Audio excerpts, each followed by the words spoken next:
en tête au sommet. Oh là là, regardez Joachim Rodriguez avec Christophe Riblon. Riblon qui sont en train de revenir.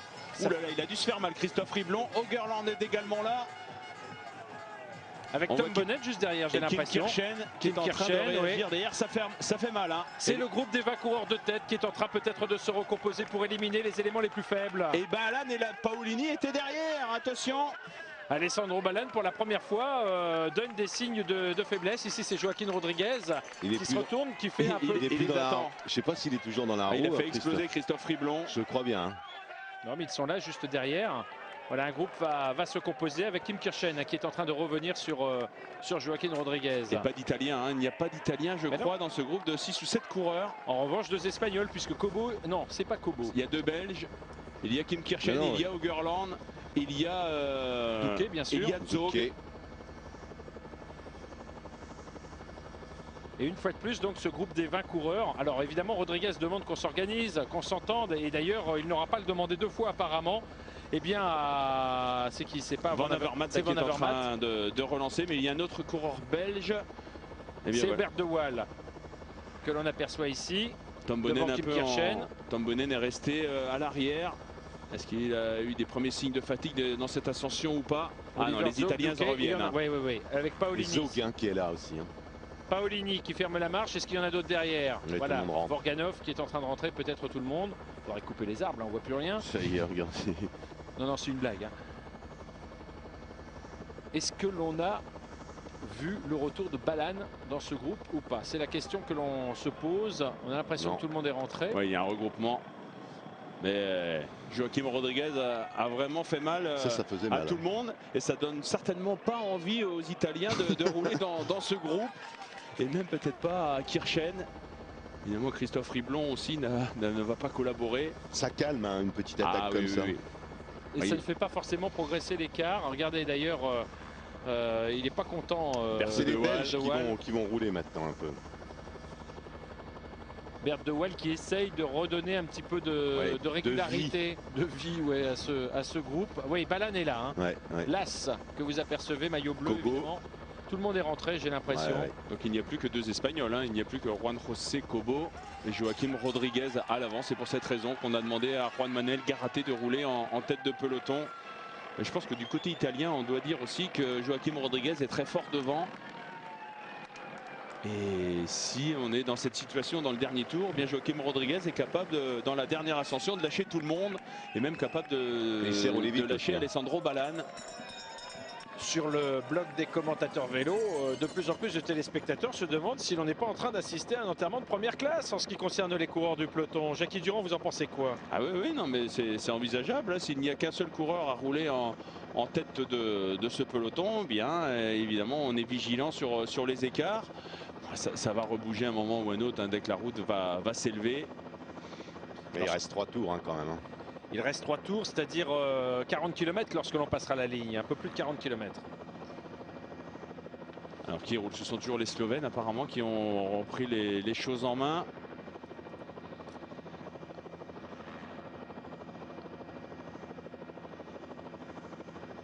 Peloton fort d'environ 80 coureurs.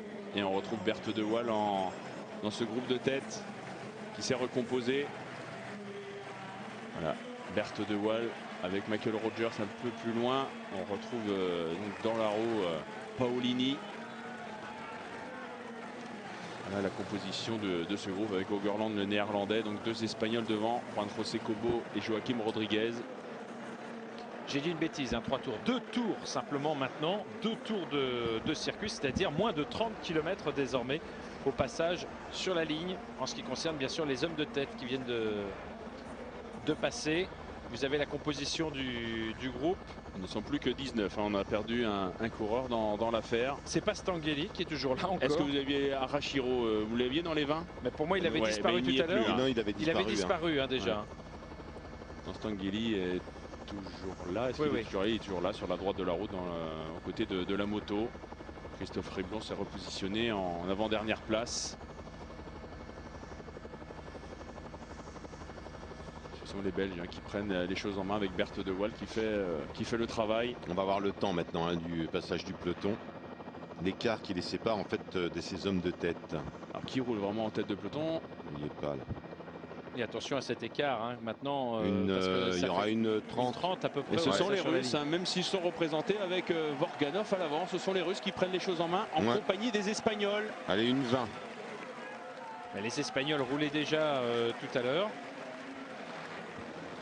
Tout à l'heure, au dernier passage sur la ligne, on avait 2 minutes, hein, vous vous en souvenez peut-être. Oui. On a 1 minute et 20 secondes. L'écart qui a fait, ce serait un peu réducteur hein, de considérer que l'écart au franchissement sur la ligne d'arrivée, parce qu'on a vu un écart faire un peu le yo-yo.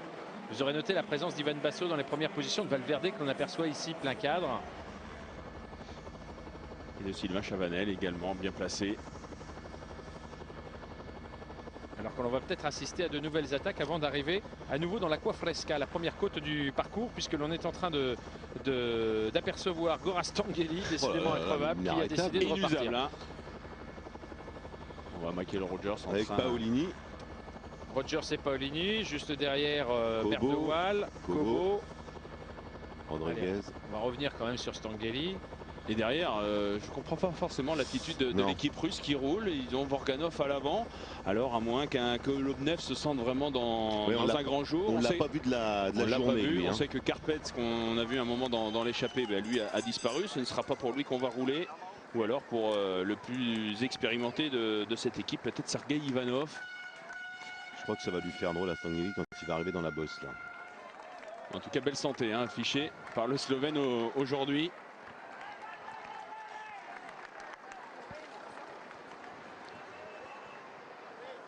Ah ouais, là s'il y a des attaques dans cette échappée, je pense que Stanguy quand même à un moment ou un autre risque d'être avalé. Et l'équipe de France qui est en train de rouler apparemment en tête de peloton avec Christophe Lemaivel.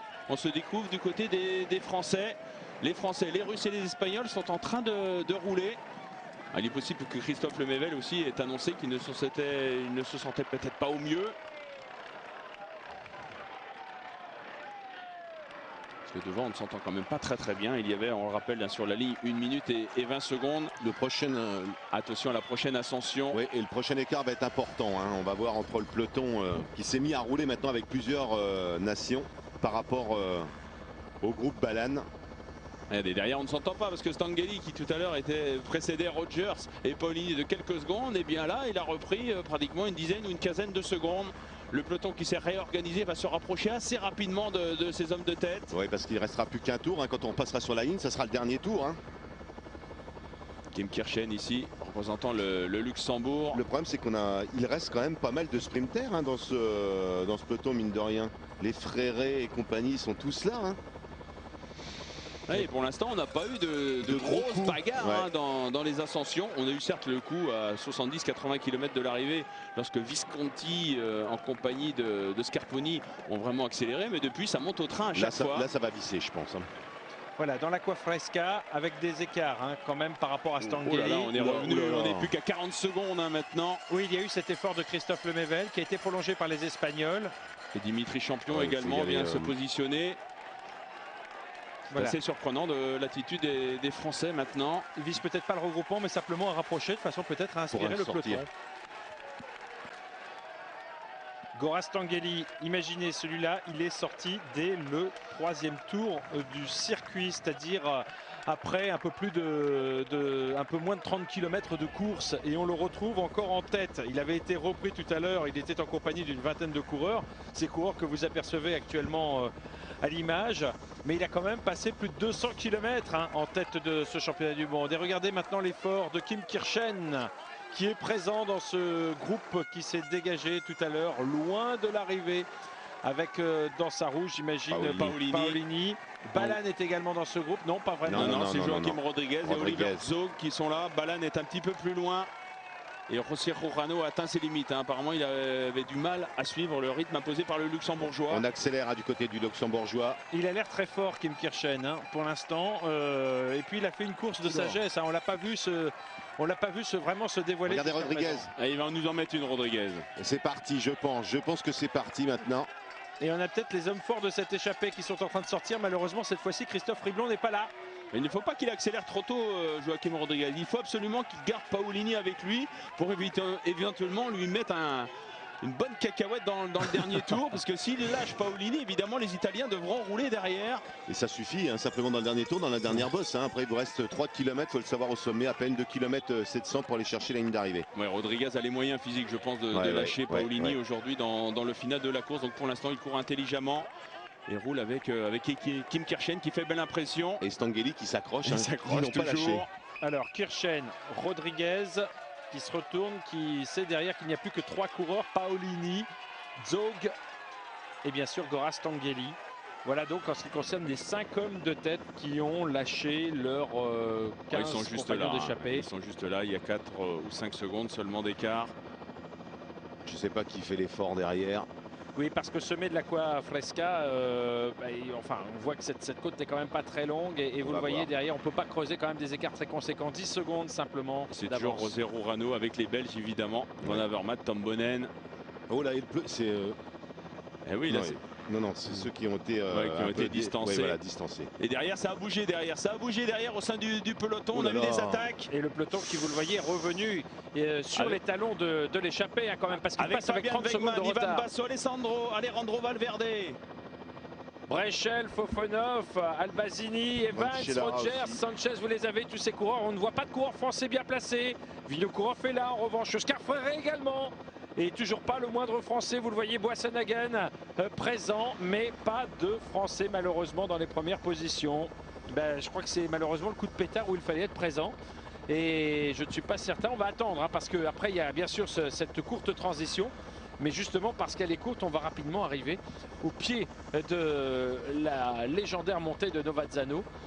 Et c'est peut-être dans Novazzano qu'on risque de voir cette fois-ci une tête de course se recomposer, parce que quand on voit que toute l'avant-garde de la course est en train de se resserrer en moins de 30, enfin en un peu plus de 30 secondes, ça veut dire que le bouleversement est à l'ordre du jour à l'occasion non pas de cet à l'occasion de cet avant-dernier tour. Puis le problème c'est que quand on n'est pas devant en haut de la bosse, après voilà, il y aura toutes ces petites cassures et tout, ça va être difficile de venir se replacer peut-être avant la dernière bosse du circuit. Les Français pourtant étaient bien placés au pied de la bosse. S'ils ne sont pas parmi les meilleurs au sommet, c'est qu'à mon avis ils n'ont pas les moyens physiques. Parce que lorsqu'on voit des coureurs comme Valverde attaquer ou Cadel Evans, évidemment on se doit d'y aller. Pas forcément les contrer, mais au moins essayer de les suivre.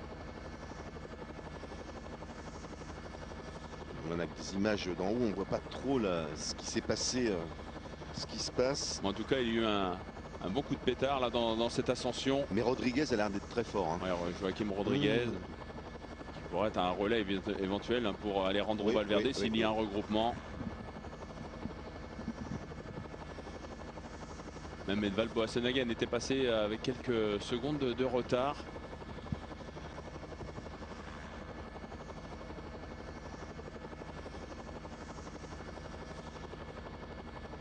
On retrouve Kim Kirchen, le plus entreprenant dans cette échappée.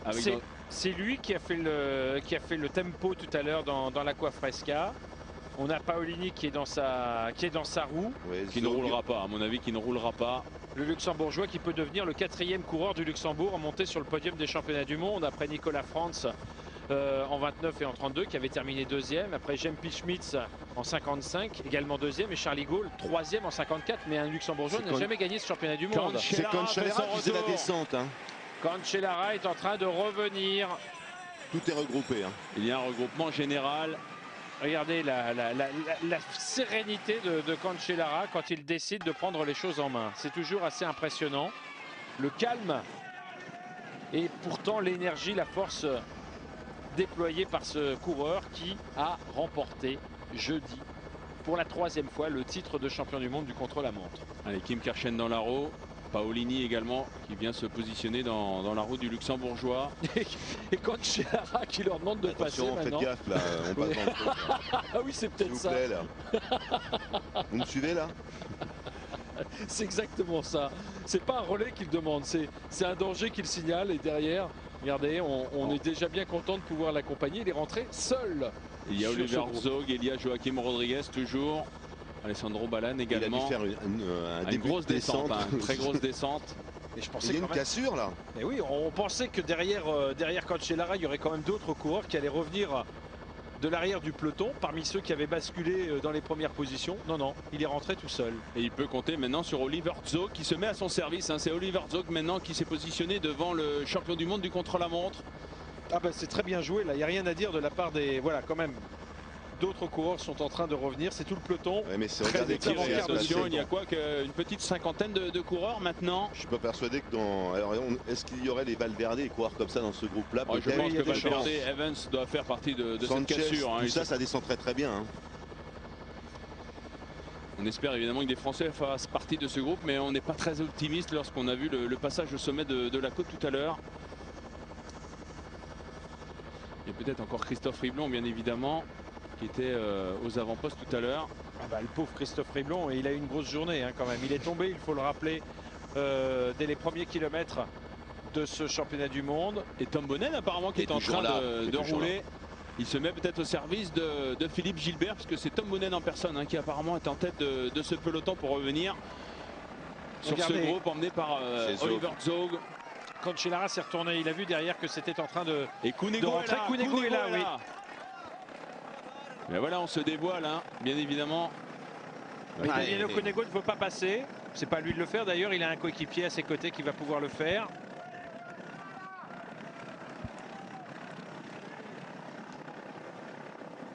Je sens qu'on va avoir un dernier tour. Attention. Ça va faire mal. C'est Garzelli qui est là en deuxième position. Ouais. J'ai l'impression. Oui, Garzelli est là.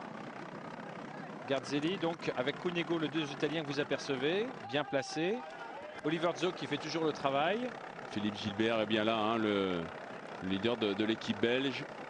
On voit Simon Gerrans également pour l'Australie. On est au pied de la Torazzo di Novazzano, cette côte la plus difficile sur le parcours qui va peut-être permettre de repousser tous les poursuivants, parce que si l'on a un groupe ici, alors je ne sais pas combien ils sont, 30 coureurs peut-être, un groupe qui est en train de se former. On a ici les principaux favoris avec Basso qui est également présent, Valverde, Riblon qui était devant, qui est là, Sanchez. Le seul français pour l'instant que l'on aperçoit. Balan bien sûr présent, les Australiens fort bien représentés avec Cadel Evans, avec Simon Gerrans. Et Cunego que vous apercevez ici dans les premières positions. Oh là là. Là ça a fait mal. À la pédale, mais vous voyez ce tournant de la course, c'est pratiquement tous les ans comme ça.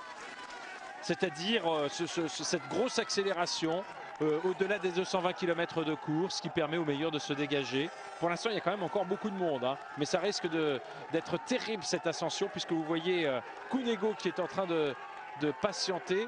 Dans la roue de Paolini. Oui, pour avant peut-être de porter une première accélération de façon à faire le ménage. Les Italiens sont là, Ivan Basso est bien présent également. En revanche, Oliver Zog qui a fait son travail maintenant est en train de se faire distancer à l'arrière de ce groupe. Oliver Zog qui était dans l'échappée précédente. En tout cas, les Suisses ont très bien joué.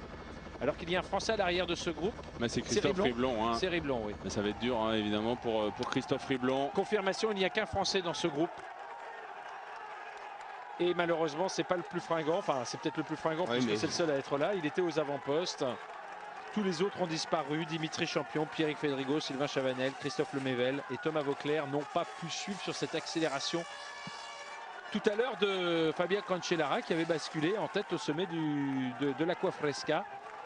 En tête du peloton, bien sûr. Basso en pleine discussion avec Damiano Cunego. Filippo Pozzato est là. Pour la Russie, attention à Kolobnev qui est là dans la roue de Filippo Pozzato. Simon Gerrans le long des barrières. Oh là là, ça va visser là. Oui, attention, là. Ça va faire mal parce que c'est Pozzato avec Basso qui vont rouler là. Fabien Cancellara bien calé dans la roue de Kolobnev maintenant.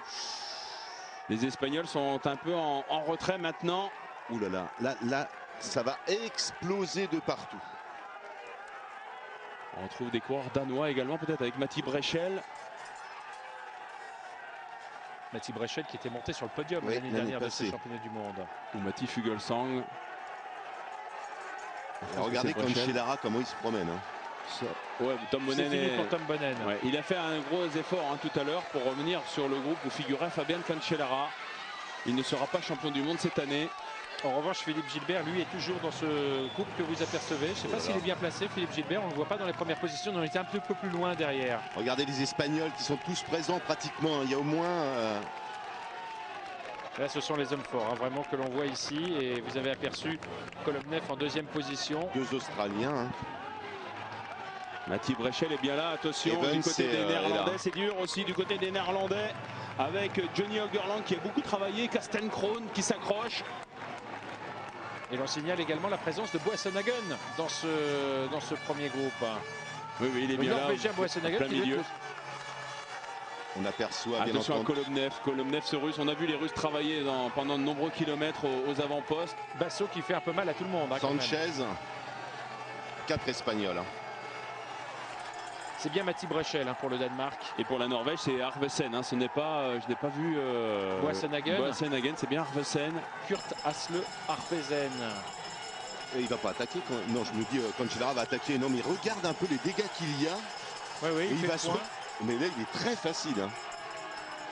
Et c'est Vinokourov hein, pour le Kazakhstan qui est là. Vous imaginez Vinokourov champion du monde dans quelques instants?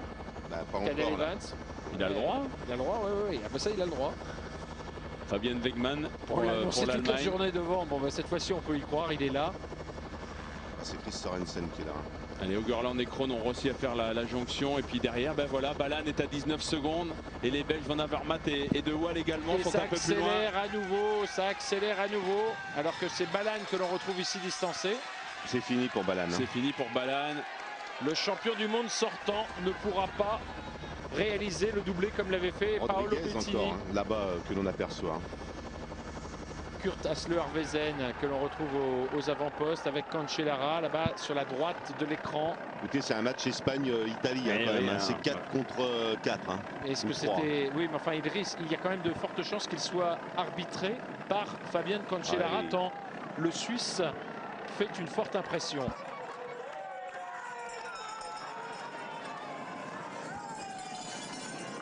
Il peut nous faire une descente d'enfer hein, dans le dernier tour. Hein. Allez, Joachim Rodriguez qui relance l'allure avec Ivan Basso, avec Alexander Vinokourov. Et Damiano Cunego qui... Oui, je crois que c'est Damiano Cunego. Attention à Vinokourov, quand il part au flanc comme ça, de temps en temps. Oui, il était présent sur la Vuelta. Il a fini un peu cramé, du moins il a abandonné sur la Vuelta. Il a bien pu récupérer depuis. Il ne faisait pas partie des favoris, mais c'est un bon outsider. Et on connaît évidemment la rage du Kazakh en ce moment. Et Basso qui avait prévenu, hein, qui avait indiqué qu'il se sacrifierait pour bien sûr Damiano Cunego. C'est Vino qui est en train d'attaquer avec Arvesen dans la roue. Arvesen qui ne va pas se laisser piéger par Alexandre Vinokourov. On prend cette attaque au sérieux. C'est Sanchez qui est sorti derrière ou pas? Avec Pozzato certainement le coureur italien. De toute façon il n'y aura pas un Espagnol sans Italien et vice versa. Allez, et vous avez vu que Vinokourov était relayé par le Norvégien Kurt Asle Arvesen. Les deux hommes en première position pour l'instant. C'est Oscar Freire qui est là, hein, le coureur espagnol. Oscar Freire qui peut-être dans sa forme de l'année, parce qu'on sait que c'est pas un coureur qui a forcément été dans la facilité tout au long de cette saison. Les Espagnols risquent d'aller chercher tout le monde. C'est Oscar Freire dans ce groupe. Quelle carte va-t-on jouer chez les Espagnols? Chez les Italiens, on peut imaginer maintenant que Balan est distancé, bien que c'est beaucoup plus clair. Cunego devient le leader naturel. Oui, parce que Pozzato est en train de se mettre au service, parce que Pozzato, c'est quand même une belle pointe de vitesse. Mais chez les Espagnols, c'est quand même plus difficile. Il y a une cassure maintenant là-bas. Oui, c'est Cancellara. Avec Sorensen également pour le Danemark. Evans dans la roue. Evans dans la roue de Cancellara pour l'instant, oui. Kim Kirchen, j'imagine, en troisième position. Paulino est toujours là aussi. Et tout à l'heure un peu en difficulté hein, sur le sommet de la côte. Je ne pense pas que le Portugais puisse jouer un rôle dans le final. Et le public est en train de vibrer évidemment parce que Cancellara est donc présent au rendez-vous. On va passer sur la ligne. Avec Vino qui attaque une nouvelle fois. Oui, une nouvelle fois Vinokourov accélère. On passe là pour la dernière fois sur la ligne d'arrivée. Alors que le tour a été couvert à plus de 43 km/h, moyenne incroyable. Évidemment, on est dans le final et l'on comprend qu'avec cette vitesse sur ce circuit avec deux côtes, eh bien, la sélection a été terrible et qu'il n'y ait aucun Français dans ce groupe alors que Vinokourov est ressorti. Et quand vous disiez que parfois il démarrait l'air de rien, on l'a vu partir sur la ligne d'arrivée. On n'avait peut-être pas l'impression que c'était un démarrage franc et vigoureux. Et bien avec Vinokourov, bien sûr que si, c'est à chaque fois pareil. Il faut toujours se méfier de ce diable de Kazakh qui vient de prendre quelques mètres d'avance et derrière ils vont devoir ouvrir pour revenir sur lui. C'est risqué ce qu'il fait parce que aussi bien les Espagnols que les Italiens ont encore des équipiers et quand on a franchi la ligne d'arrivée, eh bien il faut encore patienter 2 bons kilomètres avant d'arriver au pied de l'Aqua Fresca. Mais en tout cas, vous le voyez, on ne s'observe pas derrière Vinokourov. On réagit, on est en train de rentrer, même si c'est un peu désorganisé la poursuite derrière le coureur kazakh.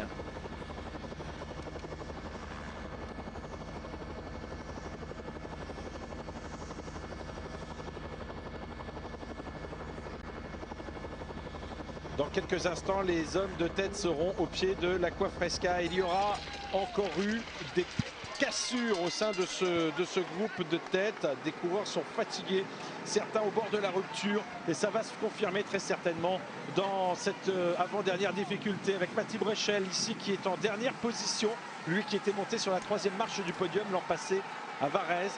On sent qu'il aura quand même quelques difficultés à faire aussi bien cette année. Avec également, c'est Ågerland qui se trouve juste devant lui, le néerlandais qui a déjà beaucoup donné. Vinokourov, lui en tout cas, a décidé de jouer son va-tout. Alexandre Vinokourov, qui veut absolument démontrer qu'il est revenu au premier plan. Après ces 2 années d'exclusion, il sait, le coureur kazakh, qu'il n'a pratiquement aucune chance un jour de remporter le Tour de France. En revanche, il avait prévenu: je peux encore devenir à 37 ans champion du monde et je ne vais pas me gêner pour jouer ma chance puisque j'ai pu revenir à la compétition. Et c'est ce qu'il tente de faire maintenant, tout seul, puisque de toute façon il n'avait pas dans ce championnat du monde de véritables équipiers pour l'épauler, si ce n'est peut-être Dimitri Fofonov qui s'était glissé tout à l'heure dans l'échappée en compagnie de Balan.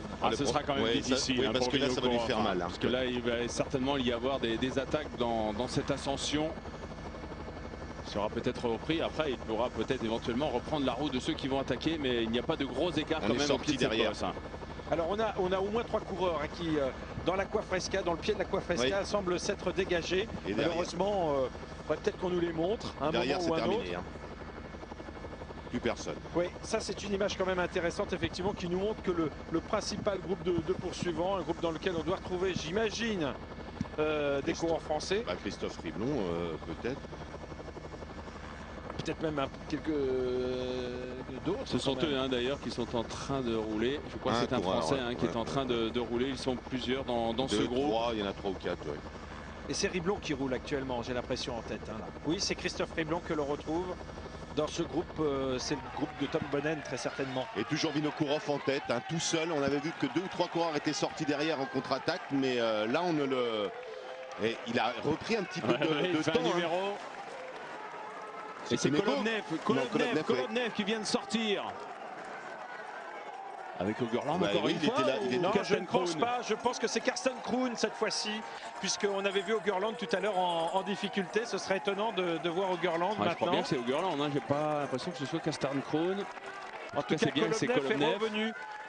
Kolobnev, rappelez-vous, qui était monté sur le podium à Stuttgart de ces championnats du monde. C'est bien Ågerland qui est là dans la roue de Vinokourov, qui n'arrive pas à suivre le rythme imposé par Kolobnev. On a vu les Russes vraiment rouler fort alors qu'il y avait Morganov à l'avant. Et c'est que Kolobnev se sentait très bien. On l'avait vu déjà sur la fin de la Vuelta afficher une belle santé. Personne ne peut suivre, ni Ågerland bien entendu, ni Vinokourov qui vient de faire un effort. Ils sont complètement arrêtés et Kolobnev pour l'instant s'en va. On va voir si on va réagir du côté italien ou espagnol. Massica chez les espoirs était sorti là, on ne l'avait pas revu. Mais attention, la donne est différente bien évidemment, parce que derrière on est en train de sortir avec Cunego, avec Simon Gerrans, avec Philippe Gilbert également bien présent. Oui, Philippe Gilbert dans la roue de Cunego. Cancellara est là. Cancellara, c'est d'ailleurs l'équipier de Kolobnev chez Saxo Bank au cours de l'année. Kolobnev qui avait terminé 2e du championnat du monde à Stuttgart. Je crois qu'il en 2007 derrière Bettini. Je me demande s'il attaque. Voilà, c'est ça. Et Philippe Gilbert reste dans la roue, tente de rester dans la roue de Cancellara. Et on voit un Rodriguez, toujours bien placé. C'est un peu plus dur pour les Italiens maintenant. Et il n'y a plus que simplement Cunego. Maintenant, même Cunego n'est même pas là. Il essaye de rentrer maintenant, Cunego. Oui, il essaye de revenir sur Valverde. Il est dans le dur peut-être. Oh, il va mettre le grand plateau. Il met le grand plateau, je crois, Fabian Cancellara. Et est-ce que derrière on va pouvoir suivre? Regardez Philippe Gilbert, oui, qui semble à mesure de pouvoir suivre Cancellara. Avec Rodriguez et Valverde, il me semble. Voilà, et Kolovnev est repris. Quelle locomotive ce Cancellara. Bien écoutez, là on ne pourra pas dire que Cancellara a joué la carte Saxo Bank puisqu'il vient de revenir sur son coéquipier. Kolovnev qui le déborde maintenant. Cancellara a tellement envie de devenir champion du monde aujourd'hui, mais il n'arrive pas à se défaire de Philippe Gilbert, il n'arrive pas à se défaire c'est bien Valverde et je suis pas certain. Cunego est rentré. Rodriguez, ça c'est une certitude. C'est peut-être. C'est pas Valverde qui est derrière. C'est pas Fréré quand même. Non, c'est Samuel Sanchez. C'est Samuel Sanchez. Attention à Mati Brechel qui est là également. Très bon sprinter, Mati Brechel. Cadel Evans est en train de revenir, il est là-bas, Cadel Evans, juste derrière Damiano Cunego. Et Cancellara qui ne demande rien à personne pour l'instant, il roule, et Philippe Gilbert ne le relaie pas. Voilà, si, il va demander à Philippe Gilbert de passer. Il va passer. Il y a 3 Espagnols. 3 Espagnols et un seul Italien qui se sont découverts qui est là aussi, juste derrière Kolovnev, Brechel et Cunego. 3 Espagnols, donc Sanchez, Valverde et Joaquim Rodriguez qui se met au service de ces 2 leaders. Au moins Cunego a une bonne raison de ne pas rouler là, avec 3 Espagnols. Et Philippe Gilbert également qui vient se repositionner en dernière position. De toute façon, si Cunego veut gagner, il va falloir qu'il attaque. Autrement, ça va être compliqué pour lui quand même. Et regardez, Rodriguez aurait pu se contenter de rouler. Bien, il attaque. C'est plutôt une guerre de harcèlement que vont tenter maintenant les coureurs espagnols, de façon à éprouver évidemment leurs adversaires. Pas question d'emmener par exemple attention à Cancellara dans la descente, qui va la faire certainement à fond. Voilà, Cancellara dans la roue de Rodriguez. Et justement, c'est peut-être une petite faute que fait Rodriguez en laissant Cancellara passer. Oui, mais c'est Sanchez qui est dans la roue, qui descend très bien aussi. Cancellara et Sanchez, pour l'instant dans les 2 premières positions. Cunego est juste derrière. Et là, Cadel Evans qui ferme la marche, mais qui est déjà, pas beaucoup, c'est 5-6 mètres, mais ça peut être regrettable dans le bas de la descente. Faut pas lui laisser prendre 1 centimètre à Cancellara. Regardez comme il vire par rapport à Sanchez. Ah oui, c'est incroyable. Il sort de sa roue, Sanchez, en un simple virage. C'est vrai, un virage à angle droit. Kolovnev est en 3e position. Et derrière, on a Cunego. Cunego et Philippe Gilbert. Et on a vraiment l'impression que Cancellara ne se pose pas beaucoup de questions. Il est le seul représentant helvétique. Il a dans sa roue 3 Espagnols pratiquement. Et regardez la descente qu'il fait, c'est incroyable. Il n'y a que Sanchez qui est capable peut-être de suivre. Petit à petit, il creuse. C'est évidemment, il ne va pas lâcher tout le monde dans cette descente et pour aller devenir champion du monde. Mais il oblige évidemment ses adversaires à produire quelques efforts en les distançant de quelques mètres dans la descente. Attention à ce virage, Sanchez a toujours le contact pour l'instant, mais même s'il perd, vous voyez, 3-4 mètres à chaque fois. Parce que là, il faut revenir, à partir du moment où il va prendre 50 mètres, c'est fini. Il faut rester dans la roue. On a évidemment en mémoire la façon dont Cancellara avait remporté le titre de champion du monde jeudi, et notamment la façon dont il franchissait ses virages, ses ronds-points. C'était au millimètre. Il y a cette précision horlogère, pourrait-on dire, de la part de Cancellara. Attention à celui-là, le virage. Est-ce qu'il va pousser certains coureurs à la faute? Eh bien, Samuel Sanchez répond présent. Il n'arrivera pas à le lâcher dans la descente. Oh là là, quelle image de Cancellara au bout de son effort. Sanchez qui est là maintenant, qui se retourne. Et derrière, qui a réagi? On a vu un maillot bleu. Est-ce que c'est celui de Kolovnev ou celui de Cunego? Ce sont des images rares. On est juste à côté des coureurs au bout de leur effort avec un titre mondial. La moto est même à peu près quand même. Et non, Sanchez ne veut pas passer. Sanchez a peur tout simplement parce que Cancellara est trop fort. Et puis aussi parce qu'il a derrière lui Valverde au sprint qui peut encore espérer s'imposer. Il y a Rodriguez également, mais je pense que Rodriguez va maintenant devoir se sacrifier pour emmener évidemment Valverde vers un titre mondial. Bien vu Joaquim Rodriguez, bien vu. Malin ce Rodriguez. Oui, on va récapituler peut-être les 9 coureurs qui sont en tête. Donc 3 Espagnols, Rodriguez, Valverde, Sanchez. Et ensuite ce sont des individualités. Cancellara pour la Suisse, Gilbert pour la Belgique, Evans ici qui fait l'accélération pour l'Australie, Gilbert, Brechel et Kolovnev. Oui, Kolovnev qui a pris la roue de Cadel Evans. Cadel Evans qui fait l'effort. Il a compris que les Espagnols, évidemment, n'allaient pas se contenter d'emmener Valverde vers le sprint final. Parce que maintenant, il reste encore une difficulté. Et c'est peut-être dans cette difficulté que va se jouer le championnat du monde. Ce titre de champion du monde dans la dernière ascension de la Torazzo di Novazzano. Et l'on va voir, bien sûr, le groupe est en train de se reformer. Cadel Evans a fait l'effort pour revenir sur cette attaque de Rodriguez. il y a laissé probablement des forces. On a vu Cancellara également qui a laissé beaucoup de force, alors que Cunego, j'insiste, Cunego pour l'instant se contente de laisser faire, même si il n'est pas dans une position très avantageuse, il est à l'arrière de ce groupe, étant donné que le groupe se reforme, et bien c'est peut-être lui qui va être le bénéficiaire. Valverde également, Gilbert n'ont pas fait d'efforts, pas trop d'efforts en tout cas par rapport à leurs adversaires, et ce sont peut-être eux qui peuvent maintenant en tirer bénéfice dans cette dernière ascension. Ah, faudra quand même faire attention. Mais attention, il ne faut pas se faire piéger comme ça. Hein. Regardez, l'air de rien. Ça part au flanc, ça. Alors que Vinokourov, on ne l'a pas signalé, n'est plus présent. Hein. Vinokourov qui avait jeté son venin tout à l'heure dans l'Aqua Fresca et qui n'a pas pu suivre les meilleurs par la suite. Kolobnev qui insiste maintenant avec Evans et Rodriguez. Les trois hommes qui sont en train de se détacher. Kolobnev qui ne se pose pas de questions. Et au moment où tout le monde peut-être éprouvé le besoin de souffler avant d'aborder la dernière difficulté, eh bien ce moment-là est exploité par le Russe pour essayer de creuser l'écart. Mati Brechel qui fait l'effort. Qui fait l'effort maintenant. Bah, certainement l'un des très bons sprinteurs de ce groupe. Mati Brechel aux côtés de Philippe Gilbert. Ah, attention parce que là on a commencé à prendre un petit peu de... Et Joachim Rodriguez qui roule hein, avec Kolobnev et Cadel Evans. C'est peut-être le jour de gloire pour Joachim Rodriguez qui est quand même un équipier tout au long de l'année. Oui, mais attention, qualité de finisseur de Kolobnev. Hein. Kolobnev, même dans la descente et dans ce retour sur la ligne d'arrivée, peut faire la différence. Cunego qui a attaqué. Oui, Cunego a compris le danger. Là. Et Cancellara qui a voulu y aller, mais qui n'y va pas. Ah ben là, ils sont pas d'accord avec Sanchez et Valverde. Valverde qui a demandé à Sanchez d'y aller, il a dit non. Là, franchement, Cancellara, après l'effort qu'il a fait, avec devant quand même deux coéquipiers, il ne faut pas l'oublier, Kolobnev et Brechel, ce n'est pas le même maillot aujourd'hui, mais ce sont ces deux coéquipiers habituels. Et regardez Cadel Evans. Il est sorti maintenant. Cadel Evans qui vient d'attaquer. Et derrière, on n'a pas réagi. On s'observe. Regardez, Joaquim Rodriguez ne fait pas l'effort. Il demande à Kolobnev de faire cet effort. Kolobnev n'y va pas. Et Cancellara, derrière, n'a pas voulu, pour sa part, faire l'effort non plus pour revenir sur la tête de la course. Pour l'instant, nous avons en tête Cadel Evans pour l'Australie, qui a pris quelques mètres d'avance. Kolobnev et Rodriguez derrière. Oh là là. Et Cadel Evans qui ne se pose plus de questions. Attention, c'est un rouleur, hein, Cadel Evans aussi. Il est capable peut-être d'être très très fort. On va dire, il lui reste 4 km et demi à peu près. Oui, on est dans l'ascension de Novazzano. Alors là, écoutez, Cadel Evans, c'est quand même une grosse cote. Même si c'est un homme en forme, ce n'est pas un coureur qui a l'habitude de remporter de grandes courses d'un jour. Il va peut-être le faire aujourd'hui. Kolobnev en a marre, il a attendu que Joaquim Rodriguez fasse l'effort, ça ne vient pas, alors du coup il se dévoile, le Russe est en train de revenir sur Cadel Evans dans la dernière ascension, mais attention derrière, Cunego, il est planté, eh bien non, Cunego n'a pas pu opérer l'ascension, effectivement, Cunego n'a pas pu. C'est Gilbert qui sort maintenant, Philippe Gilbert qui vient de sortir. Philippe Gilbert qui va désormais abattre sa carte pour essayer de revenir sur la tête de la course. Voilà, les Espagnols là qui sont dans la route Cancellara, je ne sais pas comment ça va se passer, mais attention. Ça va être compliqué hein, parce que j'ai l'impression qu'on se regarde quand même. Quelle guerre des nerfs, qu'est-ce que c'est intense comme finale. Il y en a en tout cas qui ne se pose pas de questions évidemment, c'est Cadel Evans.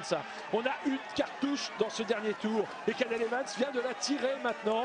Il essaye, il a encore quelques mètres d'avance. Il est juste devant Patrick, il a rien d'avance. Hein. Et Joaquim Rodriguez, il fait le mort. Il sait derrière qu'en cas de regroupement, Valverde peut gagner au sprint. D'autant que Valverde a encore Samuel Sanchez à ses côtés. Cunego est au taquet je pense. Hein. Et Cancellara qui prend les choses en main maintenant, c'est lui qui roule. Ouais mais c'est mou on dirait. Hein. J'ai pas l'impression que Cancellara a les moyens de revenir. Regardez Cadel Evans en tout cas. Un des Espagnols va sortir. Un des Espagnols va sortir obligatoirement. On peut pas laisser Cadel Evans comme ça à l'avant alors qu'ils sont 3 à l'arrière. Hein. Et Kolobnev a beau se démener, il ne réduit pas l'écart. Et puis surtout, il n'arrive pas à se défaire évidemment de Joaquim Rodriguez. Je ne suis pas sûr d'ailleurs qu'il soit préoccupé davantage par Joaquim Rodriguez que par, bien sûr, le groupe de poursuivants. Parce que ce démarrage dans le sillage de Cancellara, on semble le prévoir. On a vu tout à l'heure Philippe Gilbert tenter, mais malheureusement le Belge n'avait pas les moyens de refaire surface en tête de la course. Cadel Evans lui montre régulièrement Novazzano, là où il est peut-être en train de construire sa légende, là où il est peut-être en train de conquérir pour l'Australie un titre mondial. On le saura évidemment dans quelques minutes. Mais s'il bascule en tête, Jean-François Bernard en tête de Novazzana, avec quoi? Avec 30 secondes d'avance, avec 20 secondes d'avance, il a gagné. Ouais, avec ses talents de coureur contre la montre, voilà, évidemment. Avec ses talents de finisseur et de descendeur également. Il s'en rapproche maintenant. C'est quand même bizarre qu'on ne bouge pas du côté des Espagnols là. Alejandro Valverde, il n'a pas trop envie de bouger non plus. Il a Joaquim Rodriguez qui travaille tout au long de l'année pour lui. Mais est-ce que Joaquim Rodriguez, dans cette situation, peut être champion du monde? Ça me paraît quand même un peu compromis. Je crois pas. C'est Brechel maintenant qui va faire l'effort avec Cunego dans la roue. Et Valverde en 5e position. Il y a juste devant lui Sanchez. Et oui, Mati Brechel, le meilleur sprinter peut-être de ce groupe. Il a bien compris qu'il fallait rouler avec tout le monde. Il monte fort. Hein. Il le sait maintenant, il le sait Cadel Evans, avec le grand plateau en plus. Le grand plateau sur Novazzano, c'est vrai qu'il offre des pourcentages un peu moins difficiles que dans l'Aqua Fresca, mais quand même on avait un passage à 10%. Et derrière Kolobnev qui lui avait plutôt produit son effort dans la montée précédente. Joaquim Rodriguez dans son sillage, qui a l'habitude de s'accommoder des forts pourcentages. Mais après, Gilbert. 260 km, c'est évidemment différent. Philippe Gilbert a porté son effort derrière. Va peut-être essayer de revenir, mais c'est son deuxième démarrage.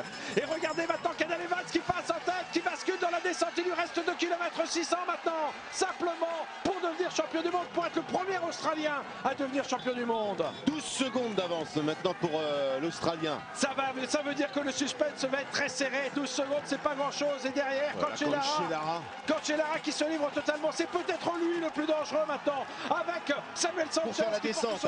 Pour faire la descente, vous avez raison. Et on a vu Cunego qui était en dernière position. Cunego qui apparemment ne peut plus peser sur la course, à moins d'un regroupement général et d'un sprint final. Tout comme Philippe Gilbert qui a tenté à 2 reprises en vain de revenir. N'oublions pas que Philippe Gilbert appartient à la même équipe que Cadel Evans également. La même équipe bien sûr tout au long de l'année, mais pas aujourd'hui. Aujourd'hui, on court pour un maillot, on court pour un pays. On court pour devenir champion du monde. Ça va rentrer derrière, je pense, par rapport à ces 2 coureurs obligatoirement. Mais pendant ce temps-là, Cadel Evans prend du temps à tous ces coureurs. Hein. Ouais, est-ce qu'on s'entend derrière? On ne s'entend plus. Non. Oh, c'est terminé. Cadel Evans risque dans quelques instants d'être pour la première fois un Australien avec un maillot arc-en-ciel sur les épaules. Cadel Evans l'a compris. Lui, imaginez la frustration de cette saison. Lui qui n'a pas pu briller sur les routes du Tour de France. Lui qui n'a pas pu remporter la Vuelta, au départ de laquelle il s'était aligné avec bien sûr un esprit revanchard. Eh bien, il va peut-être effacer toutes ses déconvenues dans quelques instants. Il va arriver au kilomètre maintenant, c'est fini. Il va être champion du monde. Et il va amener une 2e médaille d'or pour l'équipe d'Australie sur ces championnats du monde, après celle de Jack Bobridge sur le contre-la-montre espoir. Sanchez qui est sorti maintenant avec Cancellara. Mais il faudrait vraiment s'organiser à merveille pour pouvoir revenir maintenant. Mais c'est fini. Il y a 1 kilomètre, c'est terminé. Et les Espagnols, évidemment, peuvent avoir la rage quand même. Ils étaient 3 représentants dans ce groupe de tête. Il y avait Sanchez, il y avait Valverde, il y avait Rodriguez. Eh bien, ils ont échoué dans ce match que l'on présentait, dans ce duel entre 2 nations, entre l'Espagne et l'Italie. On pensait d'ailleurs que Cancellara pouvait justement, à lui seul, grâce à sa force naturelle, eh bien, pouvait peut-être desserrer cet étau italo-espagnol. Non, c'est un autre coureur qui a réussi justement l'impossible et certainement pas celui que l'on envisageait. Cadel Evans, dont le travail de l'équipe a été tout à fait remarquable. Rappelez-vous le travail de Sulzberger tout à l'heure, le travail de Stuart O'Grady pour revenir sur cette échappée dans laquelle figurait le champion sortant, Alessandro Ballan. Eh bien, ce travail n'aura pas été insignifiant au moment où Cadel Evans se présente dans le final sur ses derniers mètres, alors que Cancellara, de façon désespérée, devant un public silencieux, eh bien, Cancellara jette ses dernières forces, mais c'est trop tard. Cadel Evans va être champion du monde. Le champion du monde pour la première fois, l'Australie obtient ce titre mondial. Et c'est Cadel Evans, l'homme qui n'attaque jamais, disait-on. Eh bien, cette attaque foudroyante lui a permis de conquérir le titre suprême. Derrière, on se bat pour des médailles maintenant. Est-ce que Cancellara ne pourra pas rentrer pour la 2e place, mais ça va être juste. Hein. Oui, Kolobnev qui est déjà monté sur le podium. Rappelez-vous, à Stuttgart, il y a 2 ans, va faire mieux. Il avait obtenu une médaille de bronze. Il obtient cette fois-ci une médaille. Non, il avait déjà obtenu une médaille d'argent. C'est sa 2e médaille d'argent. Joaquim Rodriguez, lui, obtiendra le bronze. Sanchez, 4e. Cancellara, 5e à l'arrivée de ce championnat du monde. Quelle finale quand même. Ouais, et puis il a osé attaquer où personne ne le faisait sur les autres épreuves. Il a attaqué sur le plat, on n'a pas attaqué dans la côte. Il savait pertinemment qu'il fallait jouer avec ce combat qu'il y avait entre les Espagnols et les Italiens. Les deux sprinteurs, Brechel et Félix Gilbert, en terminent pour une place parmi les 10 premiers. Mais ils ont été bel et bien piégés par Cadel Evans qui est sorti en compagnie de Kolobnev et de Joaquim Rodriguez. Et puis dans la côte, il a contré. Et ensuite, c'était impossible de revenir sur l'Australien qui a vraiment fait un gros numéro et qui pourra remercier bien évidemment ses équipiers, vous l'avez dit tout à l'heure, Sulzberger et Stuart O'Grady. Sulzberger qui s'est vraiment mis à fond. Un de ses équipiers va en terminer avec Simon Gerrans dans la roue de Velsen. Et pour l'Allemagne, Fabian Weingart qui va en terminer. Déçu évidemment, Fabian Cancellara. Il était venu pour être champion du monde sur route. Bon, il est champion du monde du contre-la-montre, 5e quand même de ces championnats du monde. Déçu évidemment de ne pas accrocher une médaille. Ah, il était très fort, hein, Fabian Cancellara, mais il n'a pas pu se débarrasser des principaux favoris dans la montée. Simon Gerrans qui va en terminer maintenant. Devant Weigmann et Arvesen. Arvesen, oui. Et voilà. On parlait tout à l'heure de ces championnats du monde à Stuttgart où l'on retrouve quand même plusieurs coureurs qui avaient brillé ce jour-là avec Kolobnev encore 2e. Eh bien, il faut se rappeler d'ailleurs qu'à Stuttgart, Cadel Evans était présent dans le final déjà, dans ce final qui avait été ponctué par le premier titre de Paolo Bettini. Il allait en remporter un 2e l'année suivante. Cadel Evans était présent dans le final et il avait pris la 5e place en raison de ses piètres qualités de sprinter. Il savait évidemment qu'il fallait absolument se défaire de ses compagnons d'échappée, et ce qu'il n'a pas réussi à faire sur le circuit de Stuttgart, l'Australien a réussi à le faire 2 ans plus tard. Et je peux vous dire que sa saison 2007 était pourtant beaucoup plus glorieuse que la saison à laquelle il s'apprête à mettre un terme de la plus belle façon, après ce Tour de France désastreux et après ce Tour d'Espagne qui n'a pas comblé sa frustration. Allez, d'autres coureurs en terminent maintenant, mais vous le voyez, on passe pour... on n'aura pas de Français dans les 20 premiers de ce classement. Le premier Sylvain Chavanel, je crois qu'il est passé. Oui, Sylvain Chavanel qui passe, mais c'est pour une place au-delà de la 30e place. Sinon, 29e exactement, la place du meilleur Français sur ces championnats du monde. On ne peut être que déçu. Heureusement, cette déception sera atténuée, bien sûr, par le titre mondial conquis hier par Romain Sicard. Un maillot arc-en-ciel comme celui que Cadel Evans va endosser dans quelques minutes. On a eu malgré tout une course d'attente très longue au bout de l'ennui de ces tours de circuit derrière cette échappée que l'on savait condamner, cette échappée d'Alessandro Ballan. On était impatient de voir les favoris en découdre. Finalement, eh bien, c'est intervenu dans les 20 derniers kilomètres de course. Mais alors, ces 20 derniers kilomètres auront été de toute beauté, avec en apothéose, bien sûr, le titre mondial obtenu par Cadel Evans, qui sera sûrement envahi par l'émotion tout à l'heure au moment de monter sur le podium. Et Kolobnev, hein, c'est vraiment un homme de championnat. On l'avait un peu oublié, mais c'est vrai que... discret sur la Vuelta, oui. Ouais, assez discret, mais on le sentait quand même monter en puissance. On le voyait dans les dernières étapes, vraiment se glisser parmi les meilleurs. Joaquim Rodriguez, il a fait son travail, mais un peu émoussé. Il a attaqué plusieurs fois dans différentes ascensions. Il était très fort, mais il n'a pas pu suivre l'accélération de Cadel Evans. Vous savez que Kolobnev, il est un peu maudit cette saison, hein, parce que plusieurs places de 2, mais pas une seule victoire. Bon, c'est vrai qu'il a fait un gros travail d'équipier. Aujourd'hui, il pouvait faire sa course, il pouvait être le leader de la formation russe. Et bien, en tout cas, il a bien failli réaliser cet exploit. Il était en tout cas très fort. Le plus impressionnant, hormis Cadel Evans, dans la montée finale de Novazzano, c'était probablement ce coureur abattu que l'on retrouve ici, qui a du mal à effacer cette déception. Parce que plus qu'un titre mondial de contre-la-montre, ce qui l'aurait satisfait, c'est évidemment la course en ligne. Et malheureusement, eh bien, Cancellara a échoué devant son public. On ne revivra pas l'exploit accompli l'an passé par Ballan, qui avait gagné devant son public. Cela dit, cette émotion, il avait quand même vécu Cancellara lors du titre remporté jeudi dans le contre-la-montre. Valverde, après sa victoire dans la Vuelta, est forcément déçu de sa 9e place également. Et d'une manière générale, les Espagnols et les Italiens vont certainement ruminer longtemps cette occasion manquée de conquérir un nouveau titre. Bon, il faut quand même reconnaître que ce sont deux nations qui ont largement été récompensées ces dernières années de leurs efforts, puisqu'elles ont trusté les places sur la plus haute marche du podium avec les succès ces dernières années, avec les succès de Cipollini, de Bettini et de Ballan. 4 succès en 6 ans pour les Italiens, et puis les Espagnols avec les multiples succès d'Oscar Freire notamment. Voilà donc en ce qui concerne ce duel perdu par les deux plus fortes nations. En tout cas, ce championnat du monde aura récompensé l'un des coureurs les plus énigmatiques du peloton. Le loser magnifique aujourd'hui a gagné. Il s'appelle Cadel Evans.